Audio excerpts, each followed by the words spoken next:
आदरणीय बंधुओं, माताओं व मेरी प्यारी बहनों, राधे राधे। आप सभी का हमारे YouTube चैनल जीवन की धारा पर बहुत बहुत स्वागत है। बंधुओं, आज हम इस वीडियो में गणेश भगवान की कहानी सुनेंगे, जिसे सुनने सुनाने से व्यापार कारोबार में बढ़ोतरी होती है, घर में सुख समृद्धि का वास होता है।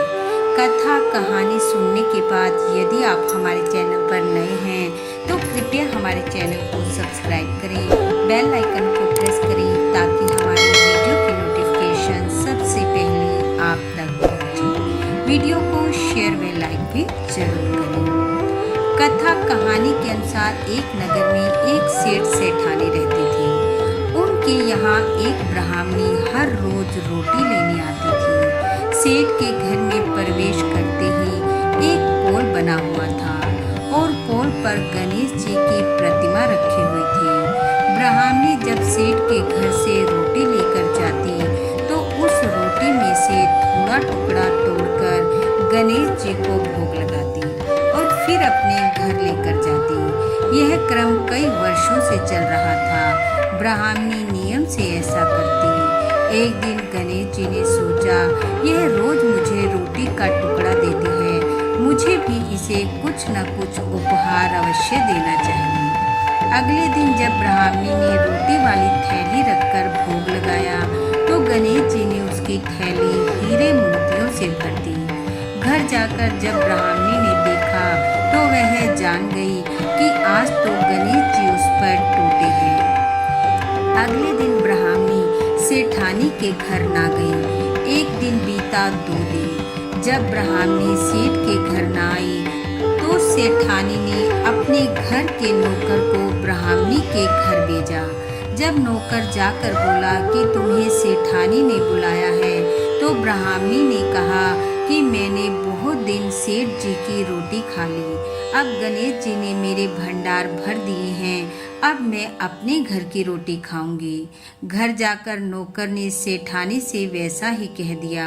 यह सुन सेठानी ब्राह्मणी के घर पहुंची। जाकर पूछा तो ब्राह्मणी ने कहा, मुझे तो गणेश जी ने अन्न धन से भरपूर कर दिया है, मुझ पर तो गणेश जी प्रसन्न हुए हैं।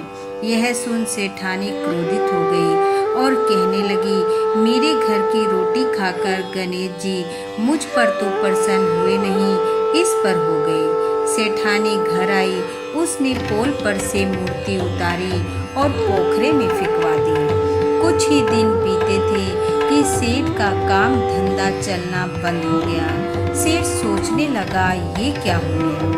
एक दिन सेठ की नजर पोल पर रखे गणेश जी की तरफ गई, जो वहाँ नहीं थे। सेठ ने सेठानी से पूछा, गणेश जी कहाँ हैं? सेठानी बोली, ऐसे गणेश जी का क्या करें जो हम पर तो प्रसन्न हुए नहीं और ब्राह्मणी का घर धन धान्य से भर दिया, मैंने उठवाकर पोखरे में फिकवा दिए। सेठ बोला, ये तुमने क्या किया? मेरा तो सारा कारोबार ही चौपट हो गया है। यह कहकर सेठ गणेश जी को वापस लाने पोखरे में गया और जब जाकर गणेश जी की मूर्ति को उठाने लगा तो वह इतनी भारी हो गई कि टस से मस न हुई। तब सेठ बोला, हे प्रभु, मुझसे क्या गलती हो गई, मुझे क्षमा कीजिए और मेरे साथ घर चलिए। पर गणेश जी की मूर्ति और भारी होती गई। सेठ नाक रगड़ने लगा, बार बार क्षमा मांगने लगा। तब गणेश जी बोले, ये सब तेरी सेठानी का किया धरा है, उसे बुला कर ला, वह माफी मांगे, नाक रगड़े तो मैं वापस चलूं।